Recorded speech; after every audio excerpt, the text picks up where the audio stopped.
Ήμουν φαντάρος εδώ πέρα. Κάποτε πριν καμιά 30 χρόνια.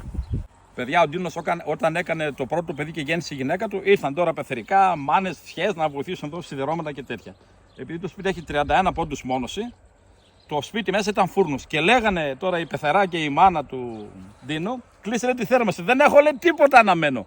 Το σίδερο που σιδέρουνε για τα μουρδιακά του παιδιού, δηλαδή πριν έρθει από το νοσοκομείο που γέννησε, τη ζέστη που έβγαζε, την κράτησε το σπίτι και δεν είχε αναμένο τίποτα. Δηλαδή μηδέν κατανάλωση. Καταλάβατε τι λέω. Έτσι δηλαδή με την ενέργεια ακόμα και των ίδιων μας των σωμάτων, τη ζέστη που βγάζουμε. Εγώ παράδειγμα που υδρώνω πολύ, που εκπέμπω ζέστη, σαν ηλιακός θερμοσύφωνα σε μένα η φαλάκρα μου, αυτό το εκμεταλλεύεται. Μία λάμπα πυρακτώσεως. Το Πάσχα παράδειγμα, έλεγε ο Στέφανος ένας στυλ αστείο, ότι με τις λαμπάδες λέει από την εκκλησία, άμα έρθεις και μπεις στο σπίτι σου, θα ζεστάνεις με τις λαμπάδες του Πάσχα το σπίτι σου, γιατί εκπέμπουν ενέργεια και τη συντηρεί, την κρατάει. Αυτό.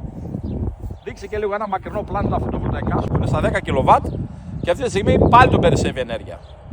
Αυτά από την Ακριτική Φλόρινα και τελευταία